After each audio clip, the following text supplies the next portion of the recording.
Ngayong hapon sa tanan sa gustunon, no? Ngayong hapon sa tanan, no? Diya sa kahanginan, no?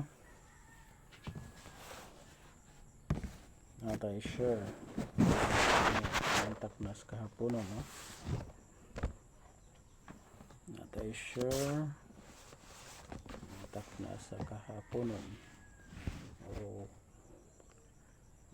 patalinghugi ang pulong sa Diyos ning taknas kahaponon natay sure ang pulong sa Ginoo din ang pulong sa Ginoo sa Ephesians chapter 5 verse 2 ang pulong sa Ginoo,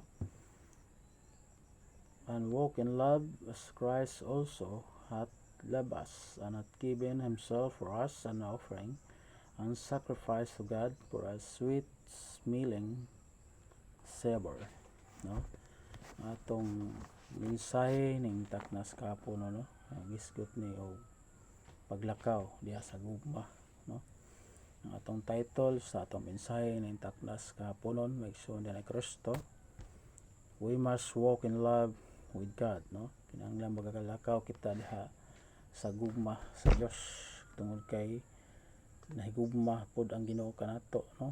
Ingon ang pulong sa Ginoo di sa Bisaya, atong basahon sa Bisaya, no? Ug paglakaw diha sa gugma, ingon nga si Kristo usab nahigugma alang kanato, no?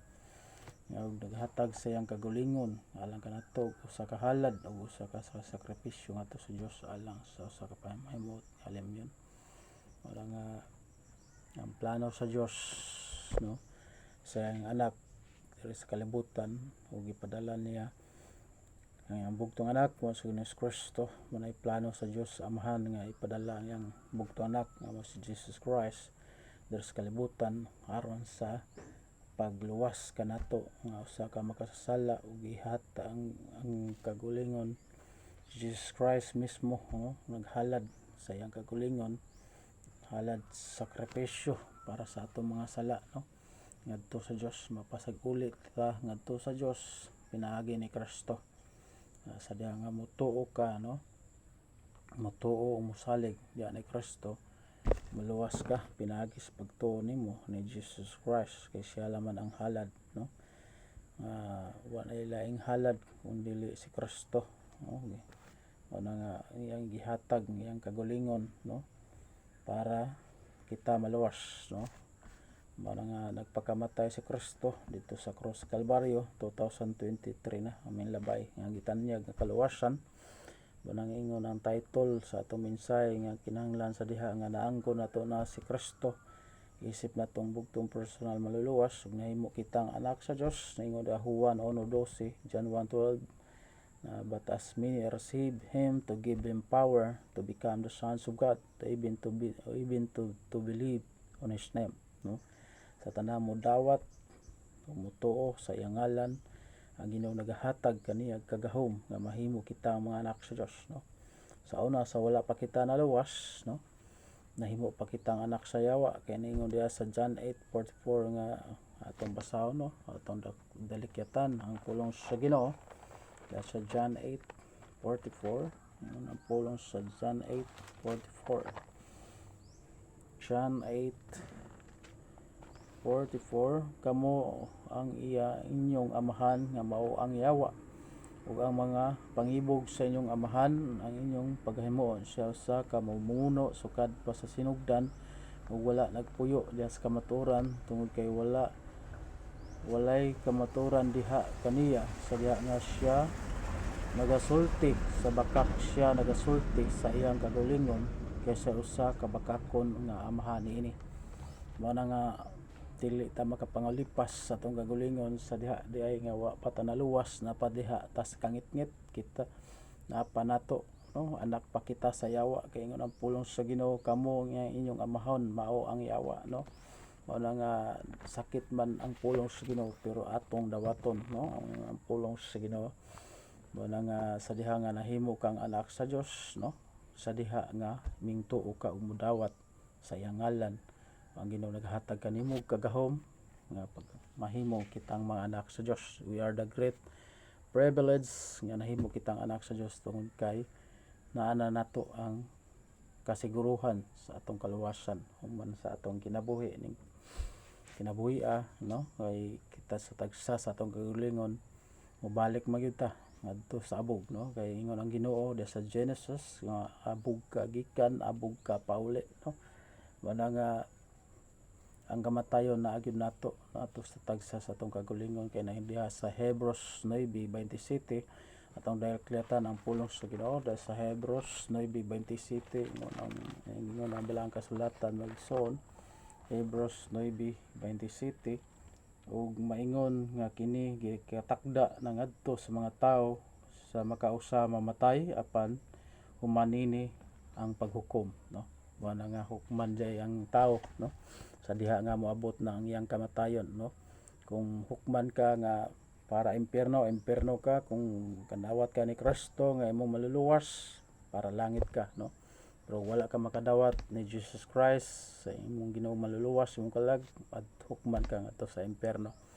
Wala nga dili paulahi ang tanan, no, sa diha nga nakadungog ka sa mayong balita may tungod sa gospel, no, sa Jesus Christ ang pagkamatay, no, nabanhaw siya og gilubong og after 3 days nabanhaw siya tungod sa atong kapasayloan sa atong mga sala, no, kay walay pag-ula sa dugo ni Kristo wala tay kapasayloan sa mga sala. Na mapasalamat ta nga si Jesus Christ ming offer siyang kagulingon, no, naghatag siyang kagulingon aron sa pagpakamatay dito sa cross Kalbaryo, no, 2023 naman labay ang gitanyag nga kaluwasan nga gihatag sa Dios sa matag usa kanato. Wala nga pribilehiyo karon mga taknaa nga nakadungog ka, no, nga pulong sa Dios diha sa kaluwasan sa imong kalag, no, kaya sa diha nga naluwas ka nahimo kang anak sa Dios, no, ingnan ta sa mensahe sa atong title We Must Walk in Love with God, kinahanglang magalakaw na kita sa gugma uban sa Dios, no, kay usab si Kristo na gugma alang kanato. Mana nga nindot ang pulong sa Dios nga atong gitun-an hingtak nas kapunon. Unang punto nga atong pahisgutan, we must walk in His will unto God, no, kinahanglan magakalakaw na kita diha sa iyang kabubuton sa Dios, no, mana nga kung maglakaw kita sa kabubuton diha sa Ginoo basin og napata sa kalibutan na kinabuhi pa kita sa kalibutan na kinahanglan mo separate ta sa kalibutan, no, magpalain ta sa kalibutan ug unsay urog kung sa kalibutan mao ito sundon, no, di ta pareha sa uban, no, pero makita nato sa ubang mga Kristohan, no, siguro pareha tangan baptist pero ang ilang kuan nga mag-short na sila, no, o maggawas sa simba mag-short, no, magkarsones, no, o wala na ang separation nila, mao na nga dili ta manundog sa uban, no, mao na nga dili pud ta mo judge nila kay ila man na, no, sila ray manubag ngadto sa Dios, no, mao na nga atong gingnan dinhi sa unang punto, we must walk in His will, no, magsunod na ta sa kabubuton sa Dios unsay gipabuhat sa Dios sa atong kinabuhi, no, ug mulikay kita sa atong pagpakasala ning kalibutan na aron mahimo kitang mayong panig-ingnan sa uban, no, aron kita pud gamiton sa Dios na gamiton ta sa Dios as a good example to other people, no, nga sa una palahubog ka pero karon dili na, no, sa una kusog ka moinom karon isaw-saw na lamang nimo, no, mabitaw hinahinay na nato, no, ug change sa atong kinabuhi karon sa dihang nakaplaga na ta ni Kristo. Mao na nga magalakaw kita, no, mo-aksepta nga usa ka ta makasasala, no, we must to accept as a sinner, no, aksepta sa atong kinabuhi nga Kristohanon nga aduna pay panahon nga makasala ta pero nga atong isugid ang mga sala nato i-confess ngadto sa Dios, no, mao na nga nindot kayo sa dihang nakaplaga na ka ni Kristo magalakaw na gid ka diha sa kabubuton sa Dios, no. Nga I hope ko nga aduna ka mo'y nakuha nga mapagtulunan ning taknas kapunon makampo ta blaan halangdaw may kumaong gamhan ng Dios salamat taknas kapunon salamat sa pulong nga hamubo nga minsay o nakatunan ni sa ubang mga kahilaan das kahanginan Lord salamat ini in Jesus name I pray amen.